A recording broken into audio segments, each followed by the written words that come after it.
Hey guys, Femi Lamberts, and today I have here with me Kay Walker, who is crushing it in the land space and in the real estate space, actually, just in general.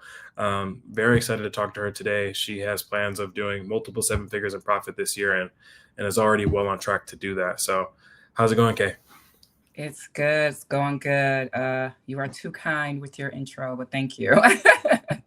No, absolutely. You've been crushing it. And I've seen a few of your interviews. I've seen a lot of wins you post in many land communities. And yeah, just wanted to get on here and have a chat with you about how you're scaling your business and the kinds of deals that you're doing and your approach to marketing. I know you take a very quality over quantity approach, which I definitely appreciate. Yeah, I definitely do. As I continue to, do my marketing and things, I think everyone is like, send as much mail as you can, right? And so last month I was like, I'm gonna try to hit 10,000. And I found myself compromising my data, trying to get to that number.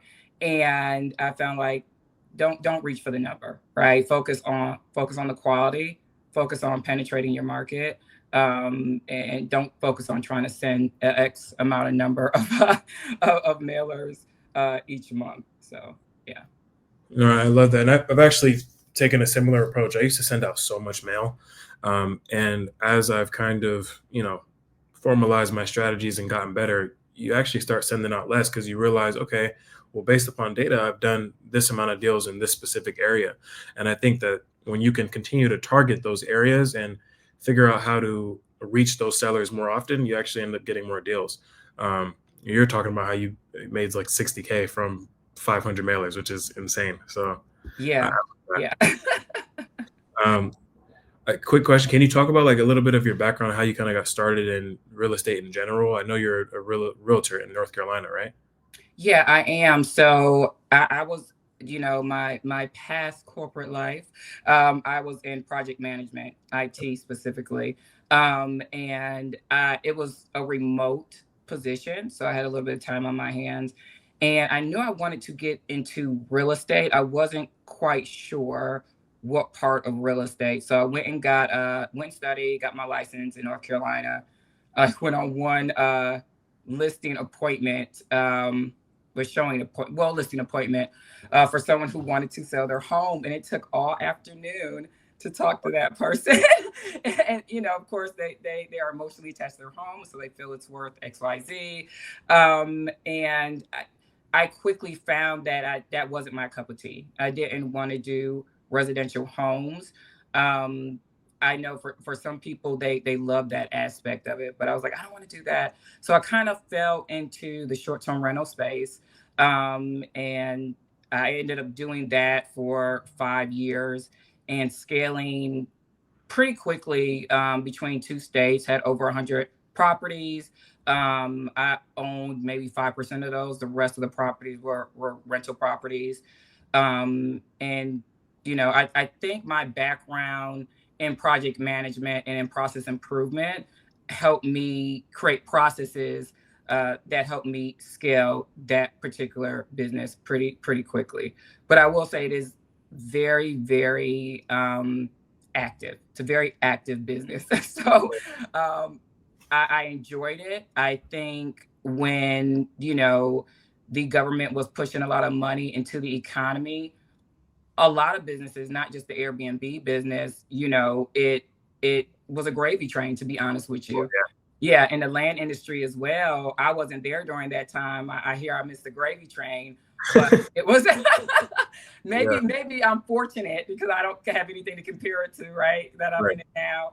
Um, so yeah, I feel like I guess 2024 in the land business was kind of like winter, right? It was one of the toughest years, is what I hear. That's when I got into it. That's when I started it, right? So winter is normal, I guess, for anyone who started land in 2024. To be honest with you, we won't have those high expectations Right. um, that was around during the gravy train days. But yeah, so that industry, it's a profitable industry. It's just a very feet on the ground industry. And I think as an entrepreneur, you go through your journey, you start to learn what's important to you as far as how you want to live your life. And you have control over that. You have 100% control over it.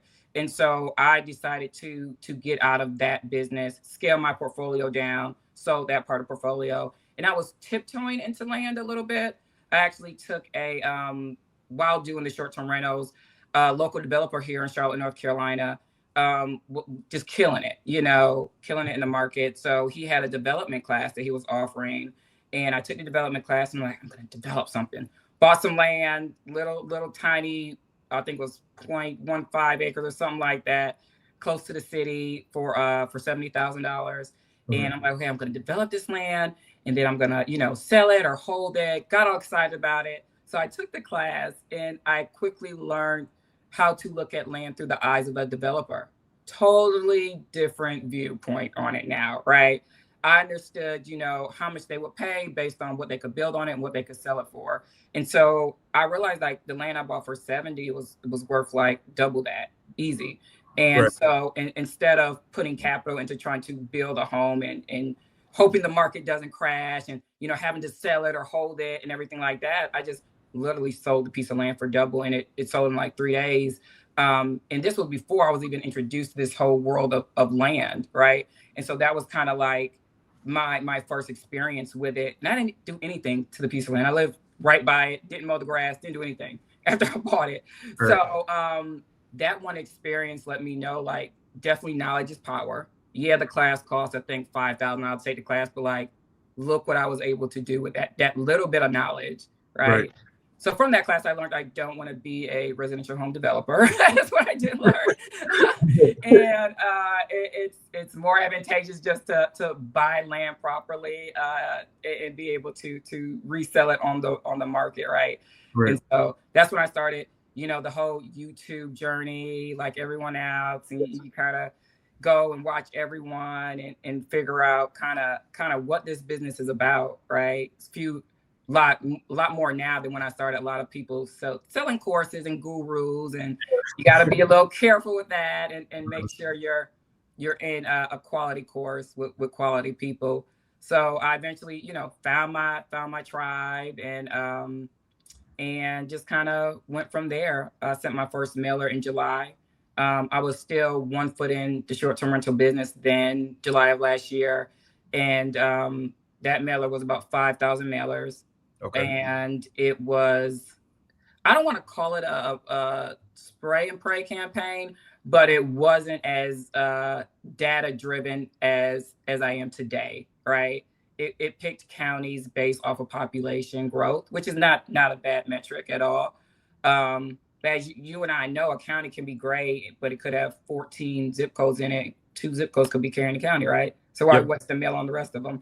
And exactly. So you learn that as you spend money and you waste money in the business, and you get better at what you do, right? So yeah, that was my first mailer. That's kind of how I got into it. And yeah, here I am today. So I love that. So now today, are you like full into land, or are you still have your rental? 100%. Yeah. So that was July.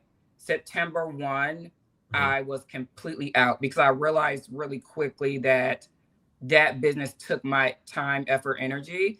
Like it needed to be over here in land 100% to really kick it off and give it all I had to make it be successful. Starting a new business is you got to be all in. You got to be all in. So. So what does your team look like right now? Are you running pretty lean right now?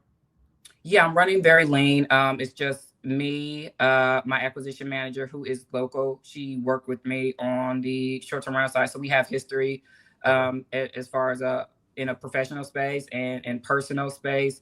So that was, I was blessed to have that person come in. I did start with, like the courses teach to have like someone answer the phone for you, an answering service, and I did that, but I found that it was really hard to get people back on the phone. I had it connected with my CRM Pebble. I had my little, answer the forms they would fill out. And it was the integration was great. I will say that I was using Call Porter, and I think they're really good as far as like answering service, because they only do real estate folks. They only do wholesalers and people in our space, whether it be houses or land. And so, and it was developed by folks who are like us. So I think their call center, the folks know the lingo, Mhm. and they're not answering calls for medical companies or construction companies, kind of like the other call centers are. They're answering for everyone. So they're Right. a more, real estate investor specific company answering service. And I did like them, to be honest with you, but I couldn't ignore half of my leads that I paid for. Like, I can't get it back on the phone. And they were good conversations. There were people that wanted to work with you, sell their land.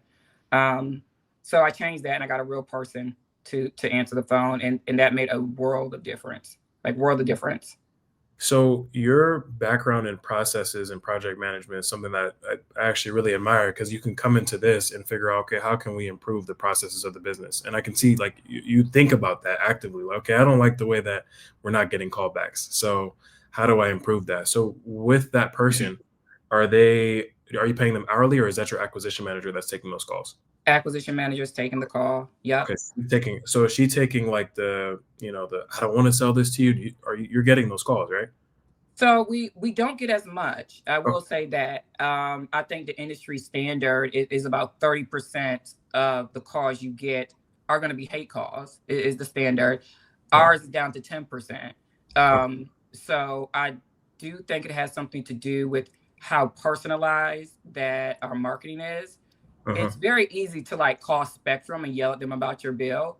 But if it's a small mom and pop company, you're not gonna call and cuss them out, right? You're just not, Right, because right, they're, right. they're human, Mhm. and they're like a small company. I think like our marketing gives professional, but also very humanized, right? And Uh, local feel. And so I think that goes a long way with that those hate calls. And I don't even want to call them hate calls, because even those calls of "don't call me," they end in, "You know what? Go ahead and send me the offer in the mail." yeah, And yeah, when like literally just had one the other day, they're not angry when they call. They're like, "How did you get my contact information?" I'm like, "Through the county." And they're like, "Oh, okay." He said, "You're offering me, less than what I paid for it." I said, "It's possible."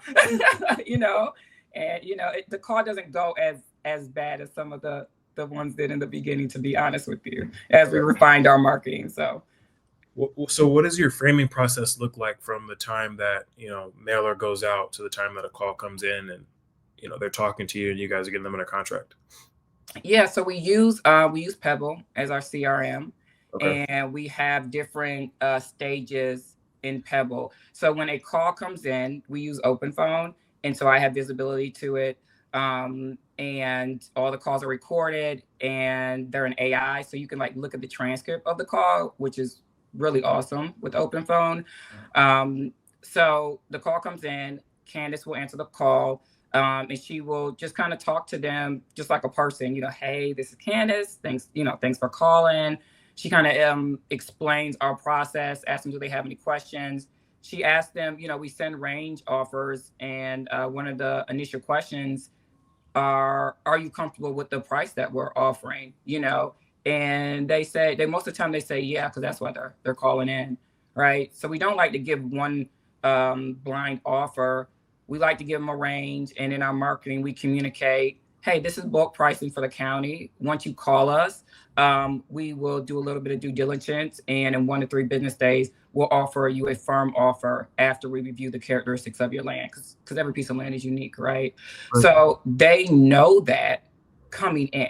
They know they're going to speak to Candace or they're going to speak to me, right? So we're framing them to understand what to expect in our process. So there's no surprises, and there's a certain level of comfort when they call in to us. And they deal with Candace all the way through to the contract is signed.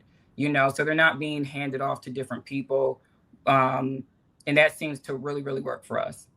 I love that. I love that. Yeah. That's one thing we do as well is it's a little bit different, but the framing process is like through and through. Okay, you're dealing with one person. When you call, here's who you're going to deal with. Here's what we look like. Here's who we've helped. Here's how we can help you. Mm-hmm. Those things are very important for a seller as well. One thing I have for you as well is you're sending out less mail right now, and you're taking the targeted approach. How are you tracking your KPIs? So are you tracking like how many conversations? Are you tracking offers made, or are those indicators that you're going after? Yeah, I try to track everything that I can. And Okay. so every piece of mail that goes out has a unique reference code to it. And it's grouped by the campaign that I create, right? Mhm. Campaign could have 500 mailers in it. And every single one has a unique code. So we also in our marketing highlight um, and let them know like when you call in and when you speak to Candace or Kay, please have your reference number available, Yeah. right? That is noted clearly throughout our marketing, and so when they call in, they have the reference number ready. We Mhm. plug that into Pebble, and that creates a deal for us, right? A deal is considered one contact. Pebble knows our campaign was sent out. This is how many deals came into that campaign. It spits out our contact rate. So if we get an email, if we get a text from that campaign, all of that, a deal does not get created without a reference number attached to it. Right. So every single piece of contact we get, we know our KPIs as far as how many contacts came from that campaign, right? How many PAs were sent out, how many Mhm. of those PAs were signed. And sometimes we get, people that ghost us sometime that happens. And we've learned, and this is just refining your process. I'm like, why are these leads sitting in this box so long? I'm like, okay, let me go ahead and mail them. So I put together a nice mailing package, and it's very personalized, and it's like, hey, we aren't able to get in contact with you. We have some great conversations. I know, we did our due diligence. Here's the due diligence report, and here's the PAs. And when you're ready to go, and it has a notary page attached to it because we don't want someone in the household signing for them, right? When we mail the PA, and it's crazy because they'll mail them back, and then they'll get on the phone and talk to you again. Right. So they may ghost you for a couple of weeks for whatever reason they have going on in their life, but then we just don't let that lead sit there. We reach out to them in a way that, they originally got in contact with us. We mailed them first, they responded. So maybe we just need to mail them again, right? And so we do that. So that's part of our process. Do you send that as like a package, like an overnight thing, like something that they have to sign for, or No, they don't have to sign for it. oh, so you just send it as like a Manila folder, or just Yeah, it could be a manila folder. Sometime I get a little fancy with it, and put some other things in there. right? But yeah, put the contract in there. It's filled out in DocuSign. So we have a copy of it here, and we attach a state specific notary page to it just to be sure on it, and we send that to them. Yeah, and when they're ready, they sign it and send it back, which is a nice little surprise in the mailbox for us. And we get those. Right. So do you have a follow up process for like before that? Is it like okay, call, text, email, and then if we're not getting anything, then we're gonna send this package, or is it just if we don't hear from them for 2 weeks, we're just gonna send a package? Usually, once Candace reaches out to them about 3 or 4 times Okay. in the method that they reached out to us. Like if they emailed us, we're gonna email them. We're gonna try to get them on the phone, but we're gonna meet them where they're comfortable. So yeah, about 3 or 4 touches, and Okay. we want to stay fresh, right? We don't want a month to go by and then we're sending because people have a lot of stuff going on.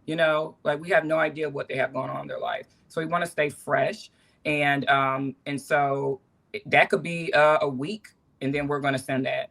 You know, Hmm. yeah, we'll send that follow up package. That's a big thing that I teach as well. Is that it's not we're not their highest priority, and so we We're have to not. highest priority, staying in their Make face. it easy. Exactly. I'm here to help. I'm here to help you. I'm here to help. I'm here to serve. Yep. And the more you do that, the more they're going to be receptive. I want to ask you, what comes like, where does your drive come from? I can tell you're a very, very driven person. That's why I wanted to talk to you today. Where does that come from? Where does the need to just want to be successful and want to make a lot of money and where does that come from for you? Man, I I don't know. I guess I don't know. Maybe my upbringing. My dad was an entrepreneur. Um, I think he kind of taught me, and I think I am today like that.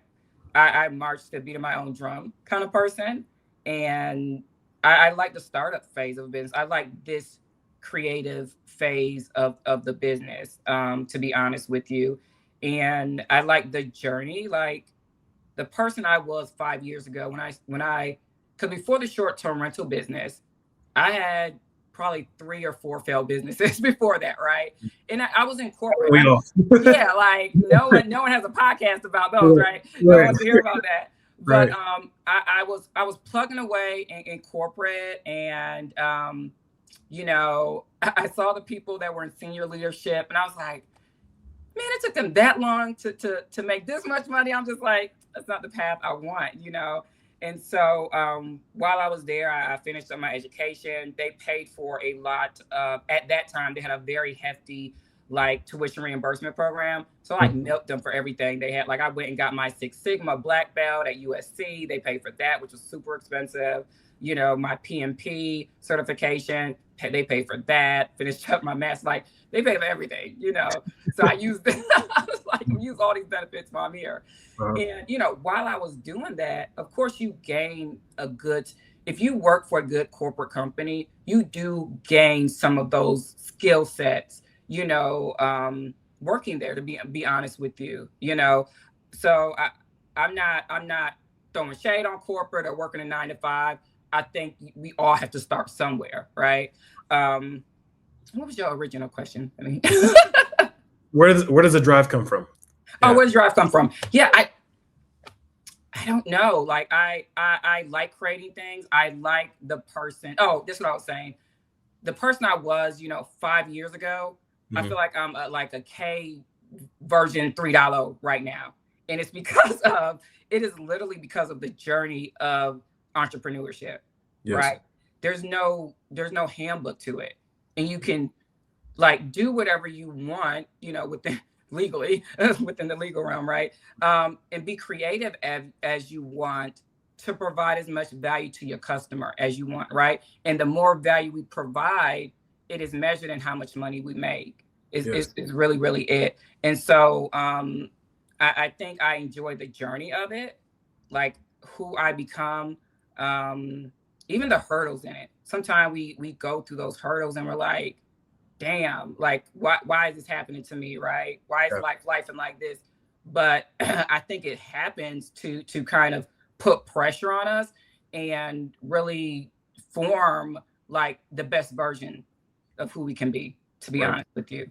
Right. I think I had to go through everything in my short-term rental business, and all the trials and tribulations with that. I think with that business, I scaled extremely fast, Mhm. and I was excited to do that, right? Like that was the first business I made my first $1 million that I could touch.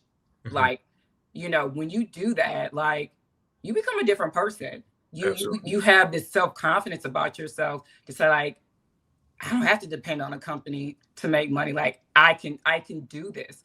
You know Right. what I'm saying? Like everything that I've been through, you could take everything away from me today and give me 6, 8 months. I'll be right back, to be honest with you. And that's not even being like cocky. It is Oh, just the journey you go through. Like you build this tool belt of skill set and self-confidence that you can really get through anything. You become very, very resourceful, very, very resilient. So yeah. I absolutely love that, and everything you said, like, retweet.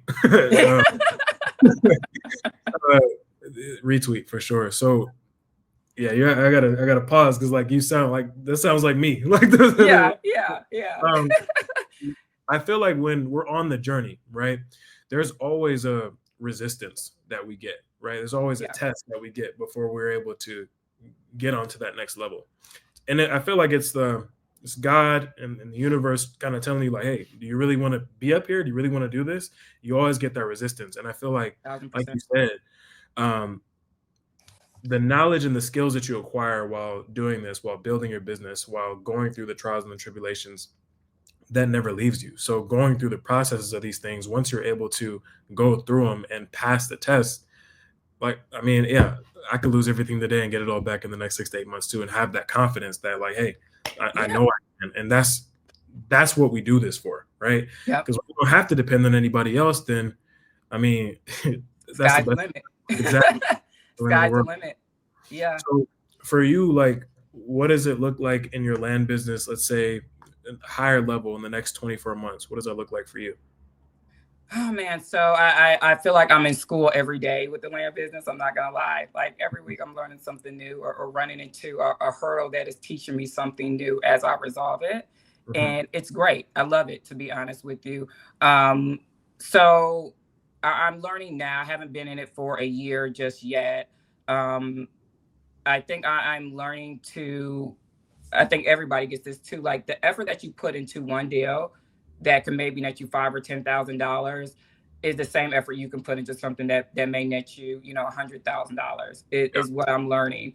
So I'm learning how to not less. move my marketing efforts, right, to the larger deals, not neglecting the smaller ones. Of course, we're going to do if they come, but I want to spend less on marketing, refine it where I'm targeting a bigger dollar amount. Hmm. Um, and I believe like I'm going to keep doing that, right? We're always going to be flipping land. Our strategy might change a little bit. Our dispo may change a little bit. I'm going to do that till we can't do it anymore, right? And because it prints money. This business literally, the return is crazy, Yeah, to be honest with you. I don't know how long it's going to last, but I'm gonna keep doing it. right. But I think within this industry, there's so many available opportunities because it's relatively new compared Mhm. to like wholesaling houses or commercial buildings and things like that. There's a lot of opportunity to create value in this space. And so I'll probably end up, always flipping land, but maybe creating an auxiliary company related to what we do in the meantime, right? That may be, a marketing agency focused on, very creative, direct marketing. There's nothing like that in this space. There's mail houses, but they're just going to print what you send them. There's Yeah, no consultation. They don't ask your process. And that's what I find like people will spend a bunch on mail and say, man, I didn't get anything. Or ballpoint marketing doesn't work. Oh, they're so expensive, they don't work. But it's like that's one piece of the puzzle, right? What about your intake process? You yep. know, what about your CRMs? What about your pricing? Right? There's so many other pieces of the puzzle that people don't talk about when they're spending a lot of money on direct mail. And I think I want to fill that gap in the space. To be honest with you, so I think that will be something that comes from this business for me as I continue to flip land as long as we can. So There's a few things I'll say to that. First, I mean, we talked about this off camera, but your consultation businesses will absolutely crush it. I thank just know it. you. I'm so excited about it. Like, yeah. Like, you're going to crush it. I'm sure once people watch this podcast, they're going to be. I'll put your contact information in here. There'll be content. Thank you. You're gonna keep getting blown up. The other thing I was going to say too with this business, I think that the skill set required, it does keep certain people out of the business, right? You do have to have a certain skill set in order to do this at a higher level. Like especially with, we're talking about these six-figure deals. It can be very difficult to buy a parcel of land from a company who has a myriad of assets if you don't know how to frame them properly, if you don't know how to talk to them, if you're not a legitimate company, if you have done, shady things in the past. Like they're going to look you up. I've had companies look me up and go through all my stuff and then decide to work with me, right? Right. And so the framing process behind that, it does keep a lot of people out. I think also the land business is one of the only businesses I've seen where it is very normal for you to make 15, 20, 25 times on your money. And Yes. so when you go and tell an investor, like a normal investor that maybe makes 10, 15% a year, that, hey, I'm doing that like every deal, Yes. it's like there's no way. And so because of that, I think that just people's minds will never really be completely attuned to how powerful this model is. Um, 1,000%. I agree. I which is agree. for us. So Yeah, I'm fine with. I think people are like that. That can't be real. yeah, They come into it like I just don't know. And they're it's so funny. People spend money on education and then they're like, I'm gonna see if this is a proven concept before I put any effort into it. Like you have to prove to me concept that you're worth it. And that's just the wrong approach. That is yeah, the wrong approach.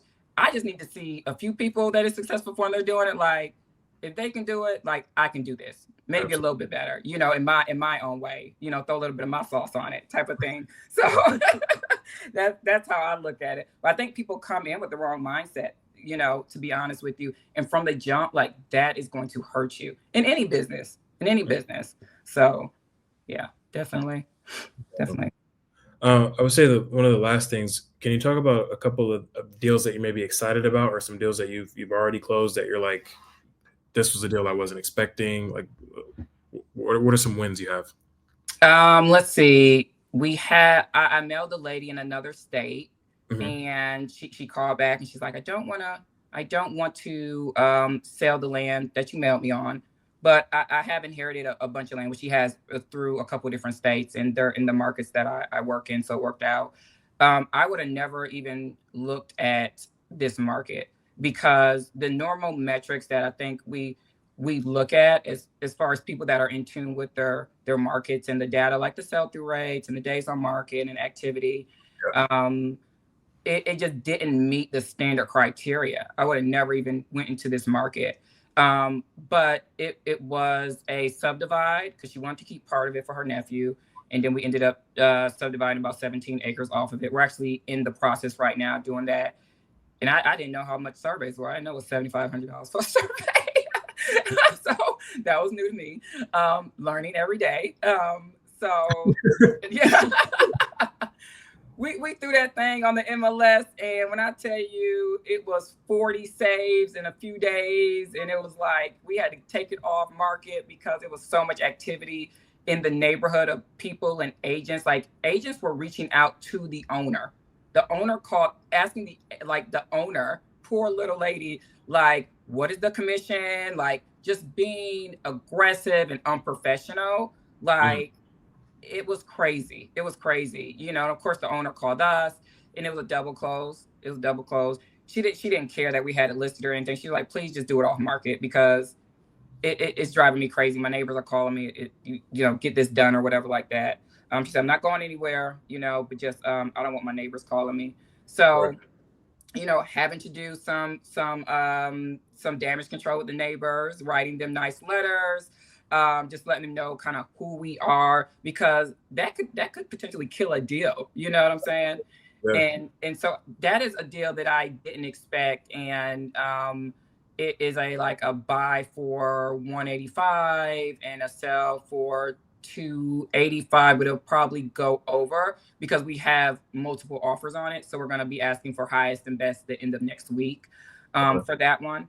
And the survey's almost done with that. So that's a deal that I did not expect to come through, to be honest with you. But the great part about that is that when you do find those deals that sell super quick or in a market you didn't expect, if you have the tools, you can, reverse engineer those metrics in that market and double down on it. You know what I'm saying? And find other markets like it, to be honest with you, and start targeting. So the metrics that I think we look at, sell through rate, days on market, there's like the kindergarten level of understanding that stuff. And then it's like what I'm learning is like a deeper, there's levels to understanding Yeah. those metrics, to be honest with you, from a county level right to a state level to a zip code level to the acreage range.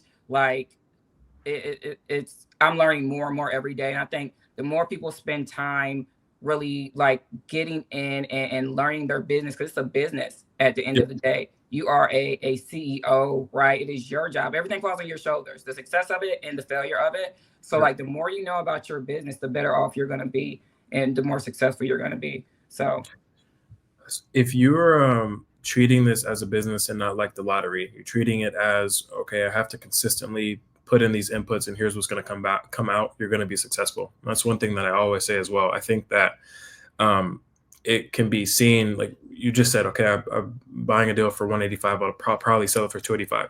People will listen to that and think that it's luck, but yeah. it's really not, right? I mean, there's a luck element in it, but a lot of these things are metrics and numbers. Okay, how do I repeat that? And Mm-hmm. if when you can create processes around understanding metrics and just repeating those processes over and over and over again, you're going to get consistent results. And that's just what happens. So if I know that like I'm doing deals in this area, I sold 5 deals over here, I can go hit that area again. And here's how I can talk to that seller. Um, and also being able to problem solve, because you got that deal because she called and said, "Hey, I have something over here." So you got to be able to go and underwrite a deal in somewhere you don't know, you never would have picked. Right. I mean, this is problem solving. That's why we get paid, right? So I think that's a really big thing, is just understanding that this model is not luck. No. And you can do, I think it's a thing of like, oh, the six-figure deal is what do people say? That's once in a blue moon. Well, it's once in a blue moon if you don't understand the metrics, if you don't Right. understand how to target your markets, if you don't understand how to talk to that kind of seller, how to talk to them on the mailer, then it's once in a blue moon. But if you can talk to that specific person over and over again, you're going to keep getting those kind of deals. So Yeah, 1,000%. And I think like wherever you decide to focus your energy, like I think there's a saying, your energy flows where focus goes. It's yep. so true. If you decide to say that's what I'm going to focus on, I guarantee you will all of a sudden get more lucky getting those kind of deals, right? If that is what you're focusing on, those markets, how to speak to those customers, how to appeal to them, how to underwrite those deals, those are the deals you're going to be doing. And that's Right. just the reality of it. But if you're focusing on, oh, this doesn't work, or oh, this is you'll get one of those once in a blue moon, that's going to be your reality. Like your perception in life and in business is truly your reality. So it like yeah, focus on what you want. Don't focus on what you don't have, or what you lack. Focus on what you want, and you'll be surprised how much luck you all of a sudden have, right? Look, So right? yeah, how much luck, how much more lucky you get. So people got to put the focus on it. A lot of people say they want this and they want that, but then like you ask them, like, what are they doing with their free time? What are you doing on the weekends? What are you watching on TV? What are you listening to in the car? Right? Are those things or activities that are aligned with where you want to be? And a lot of times it's not. You know what I'm saying? A lot of times it's just not. So What kind of things are you consuming to keep yourself aligned with the person that you are and the person that you're continuing to grow to become? yeah, so I am big on like the journey of self improvement, and Mhm. so I listen to a lot of Tony Robbins. I'm a big Tony Robbins fan. Anybody knows me. I like Mel Robbins. I'm all about like in the gym, in the car. I'm podcast person, audiobook person. That's just who I am. Mhm. So that's a lot of what I'm doing. A lot of reading, just seeing other people's perspective, because the people in your life today, your friends and family, of course you love them, right? And they want the best for you, but they're not doing the things, or they're not exactly closer to the goals that you want, right? So they're not going to have necessarily the mindset or the advice that's going to help you get to those bigger goals. Mm. So, unfortunately, I can't hang around Tony Robbins, right? I can't hang around these other people, right? That are, but social media and everything else has made it where we can connect with them in a way that works for us and that's convenient. And so I do that. Yeah. Well, I mean, you can't hang out with Tony Robbins. It'd probably just be like $400,000. Yeah, I But know. Super expensive to go to one of yeah, his events. And he was like way down there in the stage. That was good enough for me. yeah. I love that. When it comes to failures, right? When it comes to pitfalls in the business, how are you overcoming those kinds of things? If you like say, okay, you have an expectation, maybe we don't hit the target. How do you overcome those things and still making sure you're hitting the target, long term? I think that I'm better at it now than I was a few years ago, right? That's that improvement, right? I think honestly is emotional control, to be honest with you. Because you do have a pitfall. Say you just really wanted that deal and that title, it fell through. Like your emotional state can change the productivity of the whole next 2 weeks in your business, right? Where you're not performing. So for me, looking at, I think it's two things. I think it's looking at failure from a different view. I think it's looking at failure as a learning experience. And this is happening for me to grow, right? Because I need to learn this particular thing before I move forward. And then I also look at it as, okay, you have to control your emotions so you can continue to be productive in your business, right? So not Right. emotionally getting attached necessarily to every deal or things that happen. I think having a clear head emotionally and being steady is like, especially when things go wrong, is Yep. super important to any business owner. To be honest with you, I'm naturally not a like, it takes a lot to make me upset, and it takes a lot to make me sad. Like, just my personality.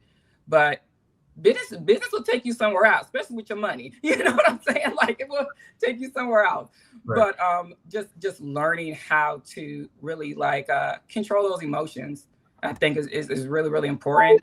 And not looking at failure as necessarily failure, but an opportunity, right? Because the more we fail, the closer we get to success naturally, right? If you have somebody that sits on the couch and they're scared of failure, and because of that, being scared of failure, they do nothing, they're going to stay right here. But if you have that person that looks at failure as learning or opportunity, and they want to hurry up and fail, they're taking action, they're failing and learning, they're getting back up, and they're getting better, they're becoming a better person, and they're closer to their goals than that person that's scared of failure, right? So I think looking looking at it differently, I think will allow us to approach and accept failure, I think, better Yeah. in life and in business, to be honest with you.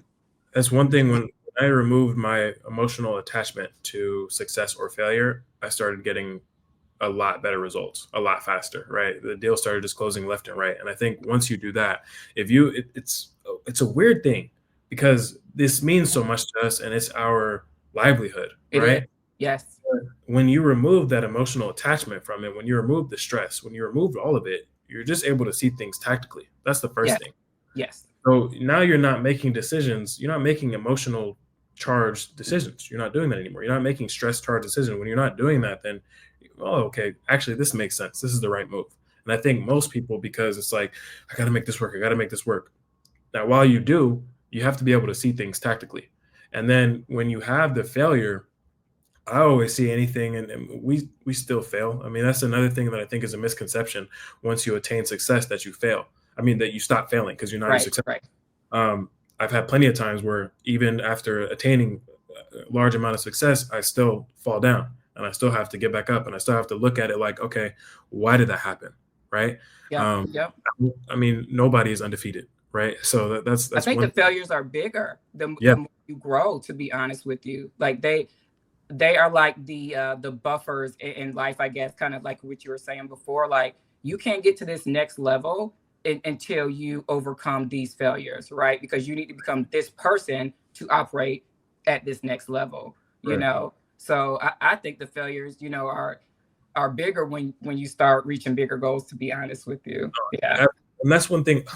That's another thing. I feel like people that, let's say they're trying to get to a 7-figure level, let's use that as an example, and they're maybe at, 150, 250, 350 a year. Okay. Let's just as an example. You might think that there is not going to be problems at the 7-figure level when there are. And in fact, the problems are a lot bigger, right? Yeah. I Yeah. think, especially if you haven't made any money as an entrepreneur yet, you might think, oh man, once I do that, once I'm living the dream life, there's not going to be any problems. There are bigger problems at this level, right? There are. And there's more problems at an 8-figure level, at a 9-figure level. There's always going to be problems. It's about how you're responding to those things. And so if you can't respond to these lower level problems right now, it's going to be difficult for you to respond to these problems at a higher level. And so I think that 100%. you have to be able to put your mind in the state of the person that's already at wherever you want to be at and just be Hmm. that. And that's what I've always been able to do. I think, um, is that something that you do? Like, is there a version of you? You said you're K 3.0. What does K like 10.0 look like? Or do you feel like Man. you feel like you live in that space? Oh man, I sometimes I do, sometimes I do. It's so funny you say that, because I think we have to like subconsciously imagine and identify with who we want to be in the future as we grow. And obviously that will change as we learn and grow and do different things and reach certain goals. One thing for me personally is, like, I am terrible at public speaking, right? I've always been terrified of it. Like, thoughts Doesn't go seem out of your head, palms getting sweaty. I can right, do one-on-one. Like, right, put me in a group with 2 or 3 people to talk about something I love. I'm gonna talk your ear off. Like that's just who I Yeah. am. But get on a stage or something like that, like I am so terrified of it for whatever reason. Mm. But one of my personal goals is to be able to do that, to be able to effectively communicate on a stage to well, it doesn't have to be necessarily a stage, just in a group of people, and be effective enough to influence them in a positive way, right? Whatever that may be. So I envision myself on a regular basis doing that, Yeah. right? And so the closer it becomes my identity, the faster I will be able to attain and do that. You know what I'm saying? So it's Right. not like your mind doesn't know what's fake, like what's reality and what's not, right? If Yeah. we have that emotional feeling towards it. So if you're telling yourself, I'm K version 5.0. I'm killing it with inspirational. You know what I'm saying? Speaking on say, like after a while, you become that's your identity, right? Right. And so you can execute on those goals because now it's not a question of if I can do it or not. It's who I am. It's my identity. But it takes a while. So to your question, yeah, I do. I think in certain aspects of it, I do like see myself, the future me of what I want to do and try to create that emotional feeling for myself because I want to become, that's who I want to be, right? My identity. So I think that's growing and evolving and changing over time, Right. um, which is a great thing, which is exciting. And I think that's why I love business and the challenge of it because, you, like, the scariest thing for me, I think, is like not fulfilling my full potential, right? I think Yeah. that's scary to look back and say, and we've all been in a situation or a relationship, and we're like, man, if I wasn't in that relationship, I would be a better person. Like, you know what I'm saying? Like, they held me back. Yeah. Yeah. Like, because time is gonna fly by anyway. We have one life to live. So Otherwise, I'm trying to like be the best version of myself, not only for me, but for my family, for the people around me, all of yes. that. Yeah. So There's a lot I have to say in response. So let me. Oh, so the first thing with the public speaking, I would say when I was a kid, I did a lot of plays and a lot of musicals and a lot of stuff like that. So I was singing on stage. I was Mr. Warbucks. Singing "The Sun Will Come Out" and all that, right? As a kid, oh, yeah, and can I you was, carry a tune, yeah, yeah, I baby? can a little bit. Yeah, Okay. I played the Tin Man and the Wiz, not Yeah. the Wiz, the our version. Yeah, Uh, yeah, yeah. and so I did the tap dancing and everything like that. I think that really helped me, is what I'm trying to say. Like that helped me with my public speaking, and I got in as many plays as I could, and just because I like to act, but that really helped. So just throwing yourself into it because you already have the. I mean, you telling me that I wouldn't be able to tell that you would get nervous speaking on stage, right? I wouldn't be able to tell. Yeah. Um, so that's what I would say. Maybe try a play or something like that. Or Oh, not now. Yeah. the other Maybe if thing I was younger, I was that's man, funny. that I'm just thinking about that. Like, You're like, I don't think I could do that. yeah, I don't know about that. When it comes to being the person that you see yourself being in the future, I think that's a very powerful thing. Like you said, the mind can't make up, it can't tell the difference between what's fake and what's real, Yeah. right? And so it doesn't mean that, this is the other thing. When I was younger, like I remember being 19, 20, 21, I was completely deluded, like completely. Like I just lived in la la land because I Mhm. was like, this is the space that I have to live in order to get to where I am now, you know, in order to be able to, I mean, we can sit here and talk for an hour and a half. I'm not worried about anything going on because I know that my business is being run as we're having this Right. conversation. Right. And that's a beautiful thing. When it comes to, you know, I guess just being in that space, I feel like if you haven't had any success yet or it's difficult for you, I think it's important to try to live in the space of what would the me that's already content and already has everything and is not emotionally dependent on anything changing. What does that person look like? Right. Yeah. And then when you can be that person, then you're able to see success a lot faster. Right. Yeah. Um, one thing about me, too, I, I write a manifesto of myself every few years, and I just rewrote Oh, can you see me? I'm like freezing. Yeah, you're like going in a little bit, but I can hear you and see you. Yeah. Okay, cool. All right. Um, I write a manifesto of myself like every few years and like who I want to become and who I am and all those things. Is that something that you do? Like you write those kinds of things down? So I don't write them down. I think that's a great idea. I do write down goals, right? Mhm. Like short term and long term goals of what I want. Um, I haven't done the manifesto method. I think that's great. And I would ask you too, like somebody watching this, like what advice would you give them if this is kind of new to them, right? Like imagining it or envisioning their future self. Because I think that is so important. It Um, is. it's very very important to be able to do that. If they've never done it before, like what advice would you give them? Because if you tell somebody that, it's hard to be like, I don't know, you know? Right. So when you hear these things for the first time, there's a very like, come on, man, what are you talking about? Right. Right? Yeah. Then you have to look at the people that are saying it. Right. Like That's that's the true. first Yeah. thing. Like look at the person that's telling you this, right? The advice that I would give is like for me, when I would have, and I mean, I've been practicing, hermetic principles and law of attraction. I've been practicing all these things for since I was 16, 17, right?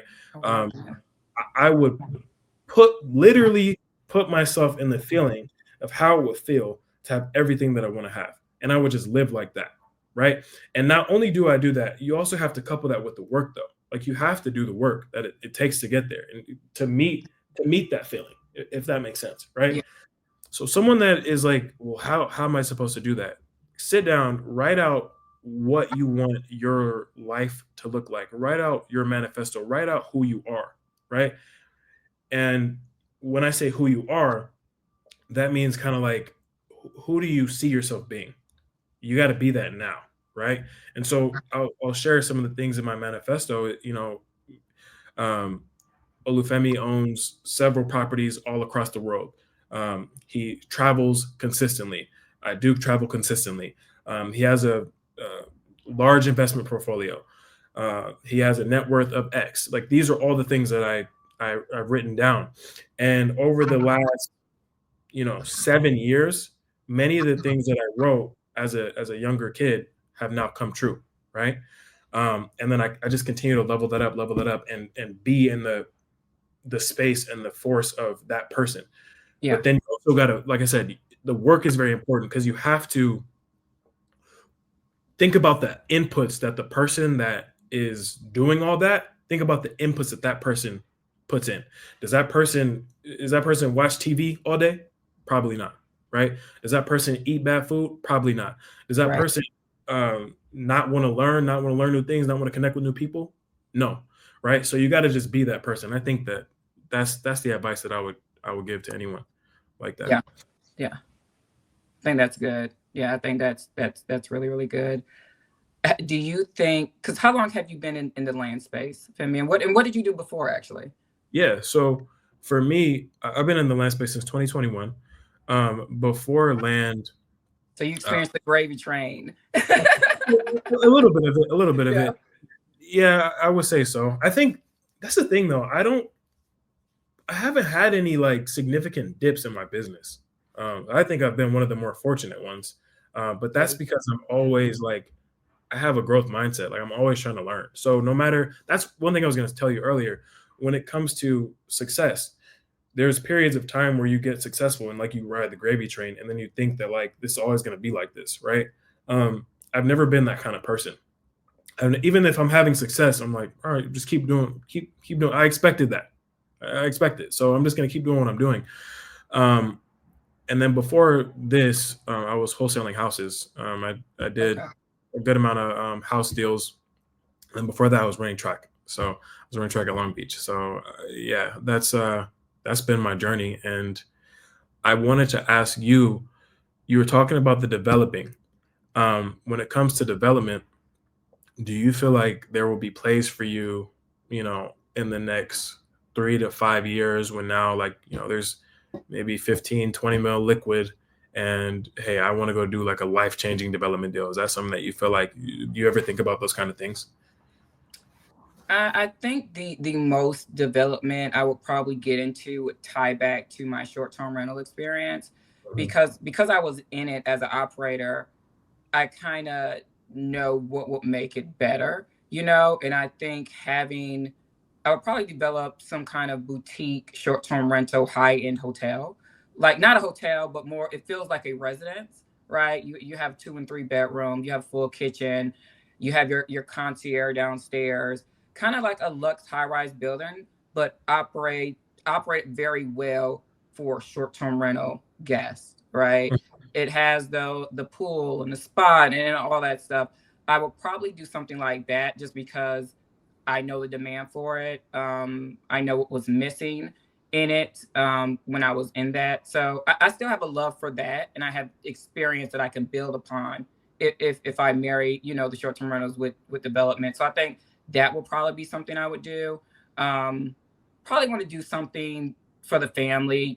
Have develop some kind of family compound or something like that. I do want to do that. I don't know if I would want to go into, it's not a desire right now. Let me say, Yeah. it's not a desire right now to do some huge life changing development. To be honest with you, and I think it's because when you meet developers, they either bankrupt or they're super rich, right? It's like one extreme to the next. Yeah. I don't know if that's really true or Yeah. not, but No, no, it is. I know a good amount of developers, and that's why whenever people are like, Femi, I want to develop, I'm like, no, you don't. You don't. yeah, just you I know, know out of all the developers I know, I know like three successful ones, right? mhm. Like really successful ones. And they've been doing it for 30, 40 years, but they're not trying to do like large projects. It's very similar to what we're doing. Like, I think when you talk about developing, everyone thinks that developers are guys that just, make hundreds of millions of dollars. While that is true, the cash conversion cycle on that is so long, like Yeah, compared to what we're not doing. attractive. It's not Not at attractive. all. Like you and I, by the time they make their, whatever money they're gonna make, we already probably in a few years we already made a few $1 million, Yeah, yeah, flipping land because the cash conversion cycle is so short. yep, And so when it comes to a developer, I mean, developers are trying to do what we do. That's the first thing, right? yep. They're trying to figure out how we're doing what we do. Um, I know one developer has been doing stuff in LA for forever, but gets like very slim returns. I mean, you're talking about you're making, maybe 40K, 50K on a deal after 24 months, after putting in $1 million, right? The longer your money is out, the more risk, right? Your money is at. So, That's but I think we have a very unique viewpoint of the cash conversion cycle because of this very unique space. I can't name anything that has this kind of return this fast. mm-mm. Like it's right. Not I that's can't. Yeah. So that's the other thing too. Not that's profit, right? A lot of Yes, these that's profit. when you're on this TikTok age and social media age, these guys are showing these numbers of like, oh, I made 500 grand in a month, but that is revenue, and most of the time, the profit margin is like 5%. Yeah, And yeah, so, like when you're seeing all these and that's still good, but you're seeing all these flashy numbers, like the numbers that we talk about are profit. Like all the deals that I have on the YouTube, that's all profit. right. And I think that's a really important thing to understand because once you get that, then you're like, oh, there's no other thing that you can do where you can make that much money that quickly. So Yeah, absolutely. And I think it depends on what stage you are in your life. Obviously, when you make a certain amount of money, you do have to put it in something, so you're not paying taxes on it.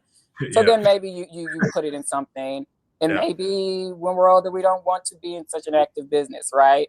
And right. this is active; it's not passive. But there's more active businesses like what I was in that are just like chaos, active.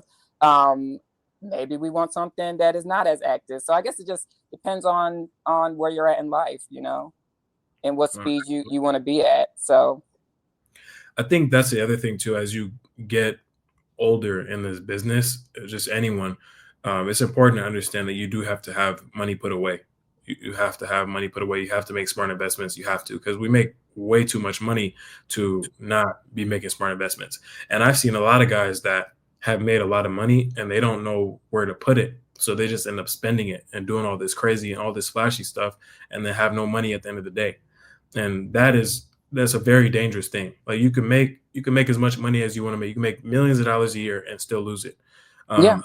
I think that we're very high performing entrepreneurs are very similar to, an NBA player or an NFL player, and the fact that I know how to perform, I know how to make money, but I don't know where to put it. Right? Right.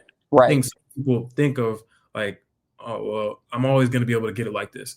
And while you may be able to do that, you still got to have money put away. Like for me, I don't really worry about certain things anymore, just because I've been doing that since I was 20 years old, and I knew that at the time because I watched the Broke documentary. I watched how Allen Iverson was carrying around trash bags and filled with money and just went broke. Like so many, there's guys that have ran through $200 million. So you have to be able to just make smart investments, like keep those things right, keep your money right. That's the biggest thing that I recommend. Doesn't matter how much money you make, you got to be able to keep it right. As you earn, as you go through this journey, I think you do start to have a different relationship with money. Because at first it is, I need this money to survive, Yep. right? That is, and just background on me, I didn't grow up with a lot, at all, like in the hood, type of thing. Right. So, and, I decided to rebel. And after I graduated high school, I moved and to a different state. I moved to North Carolina. I had my first child at 19. I was on food stamps and any other assistance that you could think of. I like worked at Target. Like I got it from, the mud. You know what I'm saying? Like honestly. And I think one skill that I think came with me to the business world is going through that. First of all, resiliency, and then like resourcefulness. Like I don't have what I need, so I need to figure out how to get what I need, right?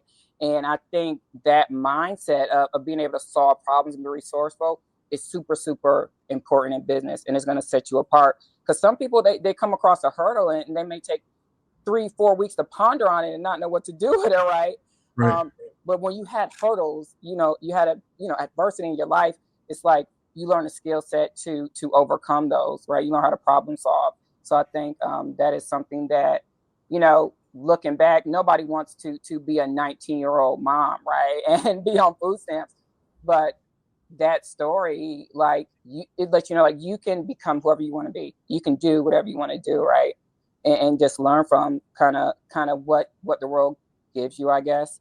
But yeah, you do have a different relationship with money. Now I do feel like you gotta, I don't know if we can curse on you gotta F up your money a little bit when you get stuff, Say what you want to say. Yeah, absolutely. Right. You gotta make some mistakes. You gotta go buy the stupid thing. Right. So I never been a flashy car person or chains and jewelry type of, but I did grow up in that. You walk outside and, in my community, people were spending so much effort into looking rich. It was crazy. Yeah. You know what I'm saying? Like you spend, and still today, people on Instagram, right? Like they spend so much time and money and effort into looking rich instead of some of the fundamentals, right? That could allow them to actually live that life, right? No one has time. You don't have to be flashy. A lot of times, the flashiest people are like the brokest people, to be honest with you. Absolutely. You know what I'm saying?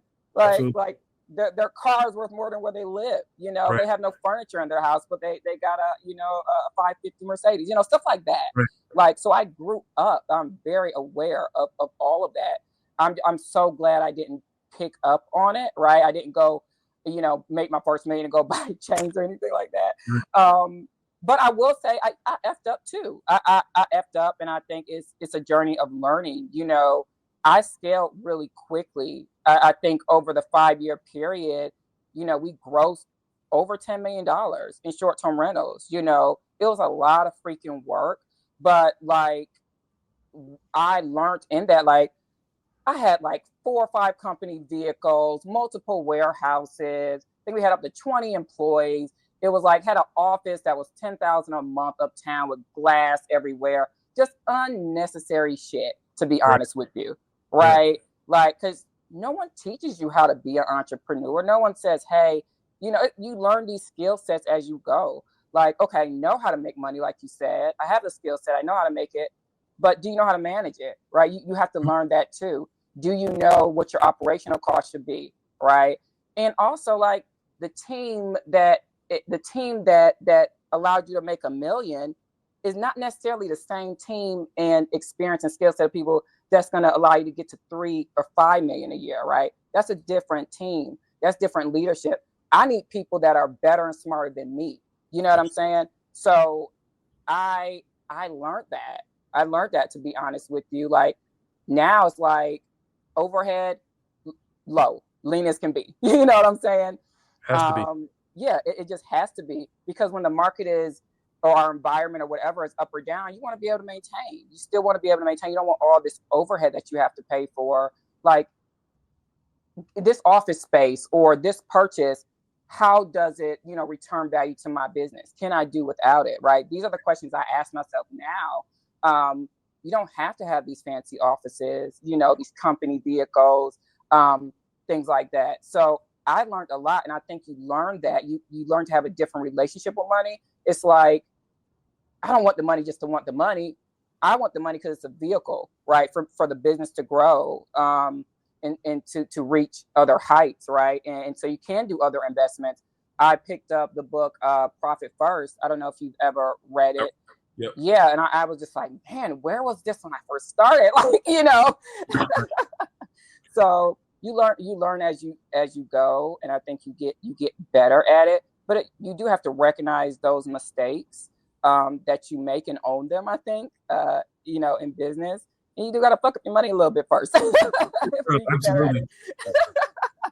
Hey, I've done it too. You have to learn the hard way, and you can try to tell people, hey, just focus on this, and they're still going to do it, because this is the other thing. All these things are actually connected. We talked about being the person that you want to be. We talked about, like you just said, why do you want to make the money? You want to make money to impress somebody else? Is that why you're getting the Benz and you're getting the right? chains and the watches, and you don't have any assets yet? I mean, before I got any Rolex, any Benz, anything like that, I had assets first, right? Yeah. I made sure to have assets first. I never wanted to be the guy walking around and I don't have anything to my name besides what's on me. Yeah. And Yeah. a lot of guys are like that. A lot of people are like That's that. scary. And it's very scary, because I mean, what are you going to do when a rainy day comes? What are you Yeah. going to do if something goes wrong? And that's because one of my biggest mentors, I mean, I always say, I don't call anyone a mentor, really. But my uncle, Darnell, he's a distant family member, but he's a developer. He's been developing for years, right? I probably shouldn't say what he's worth now, because I just said his name, but he's worth a lot of money, right? He's worth a lot of money, but you would never know seeing him, right? Yeah. He wears regular shirts, doesn't wear any watches. I don't need that shit, bro. I don't need it. And Yeah. but his house is worth 20 mil, right? Yeah. You would never know, right? And these are the kind of things that, like, I learned. He drives Chryslers and regular cars. He drives regular car. Yeah. And that's the kind of, like, you got to detach your ego from what you're doing, because when you do that, you actually end up so much better in the long run, because I'm not worried about what you think about me. I'm doing this because I want to do it, right? And when you do things because you want to do them, then you're not worried about, I don't have to have the flashy office. I don't have to have a Rolls Royce. I don't need it, right? Because when it's all said and done, I go to bed at night, I know that I have millions invested, and that's what matters, right? Feel secure. Yeah. And everybody needs to know that about you, and yeah, I just think when you detach your ego from your business, from your earnings, from the life that you want to live, everything just gets better, because nobody really cares about you. And I feel like no one cares about you at the end of the day, honestly. Yeah. They don't care if you're rich, broke. They don't care if you have the Benz, if you drive a Honda. They don't care. They don't care. They don't care at the end of the day. And people think, oh man, why do this? People are gonna think, no, it doesn't matter. It's hard. It's really, really hard for people, just human beings in general, to detach themselves and remove the ego. and care about what other people think, because we're human, right? We have needs and we want to be included, right? We Yes. want to feel loved. We don't want to feel singled out. And I think like doing well in entrepreneurship, it is like you have to really be okay with like doing stuff that like people are like, what are you doing? You know what I'm saying? You have to be okay not being part of what everybody else is doing and being accepted, and expecting them to understand. You know what I'm saying? Because Yeah. it's a very like, it's not, it's kind of lonely, but it's like you have for me personally, my personality, like I I'm good being in my own space. Like I will I don't have to be be a in part of my it. own space. Yeah. Yeah, I'm good.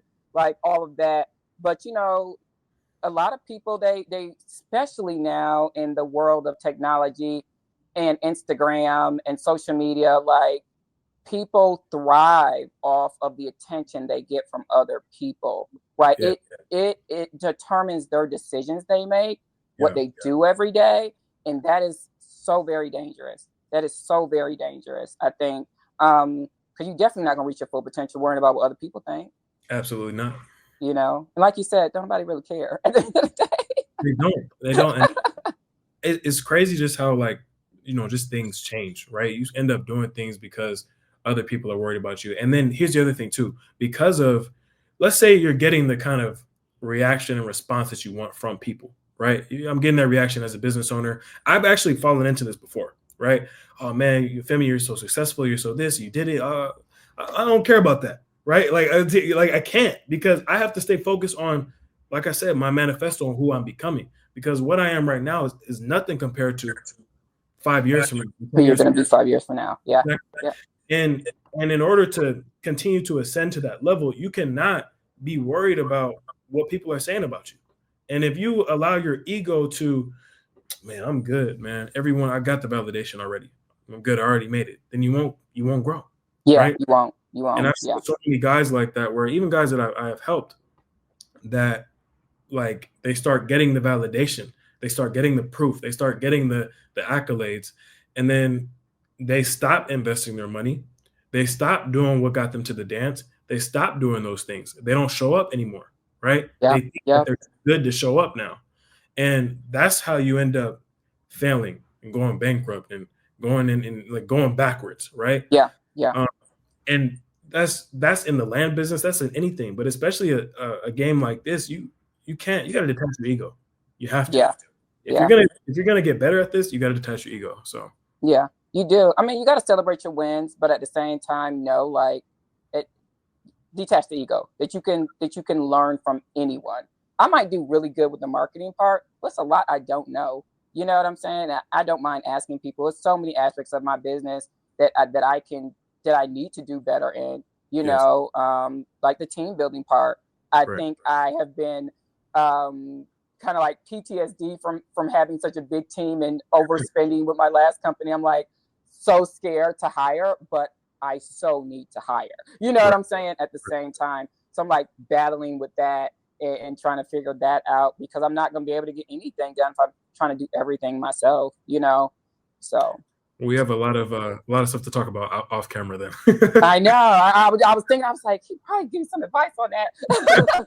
A lot of stuff to talk about off camera. I need some advice from you too. So Yeah. um, the last thing I would say, I was gonna throw in a, when you're ready to do your luxury Airbnb, I'm a keen investor into that. I know that Awesome. there are some places specifically in North Carolina that I've bought in, like crazy recreational areas. Like I can imagine that, just thinking about it. Like imagine this, yeah, off camera. Yeah. But Okay. Yeah, because I in one of in our portfolio that we had, the best producing properties were the most expensive. It yep, didn't matter the market. Everything got slowed down. The certain person that had the money for that type of luxury, they still had it. And a lot of times in recessions and things like those, certain people are still going to have their money. They're still going to do what they want to do and live the life how they want to. It's yes, not a little change in the market isn't going to affect them, yep, right? Certain folks. So I'm like, man, that's where it's at, like the luxury market, and providing that. So I think, yeah, we can do that. I'll hit you up when I decide to do that. Please do. And that's one thing, just being premium, right? I think when you're not, you're not coming from a lot, you think that the premium is scarce, and it's not. You got to be premium. The most premium things ever. I've made the most money from the most premium, most expensive things that I've ever done. That's just a Mm-hmm. fact. Mm-hmm. My last question for you: what do you have? You are. I wanted to interview you because you actually inspire me. I want to talk to you because you inspire me. No, thank you. Like having this conversation is like a. It's like a. I don't know. Not a therapy session, but this is like something that I felt like I needed this conversation today.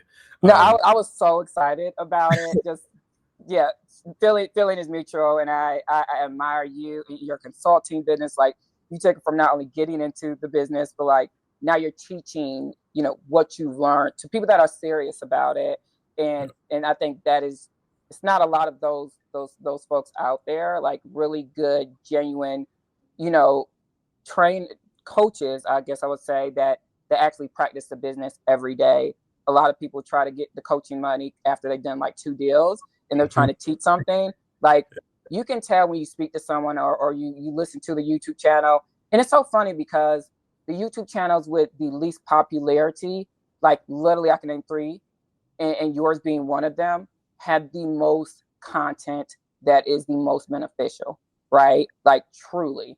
And I'm like, man, it's so crazy. But then you have the folks with, a lot of popularity, but it's just mediocre content. It's surface level content, But anyway, so you were saying. Yeah, no, I appreciate the kind words. I would say, what would you have to say to specifically uh, women that look like you? And that's the first question. And then the second question is people that look like us on their journey and getting to this point and going through hardships. You've been through a lot in your life. So getting through these things and still reaching the destination, still being a top 1% earner, top 0.01% earner, beating all odds. What would you say to those people that are listening to this right now? Man, I think the biggest thing is look at failure differently. Look at the hurdles and the adversity differently in your life. Like, you have to look at it as, this is happening for me, not to me, right? We have things, and I'm getting emotional a little bit about it. But like, sometimes we deal with stuff in life like, damn, why is this happening? Like, you know what I'm saying? Like, what did I do wrong or whatever? But like, that is just like the universe preparing you to be better, and to handle the abundance on the other side of that, Yeah, right? And so if you can take the adversity in your life, and, making me and you can emotional. use it. I know, I'm just like, No, go for it. I'm sorry. Go for it. like, if you can get my life together. It's okay. No, but Let it out. It's all right. This is real. therapy session.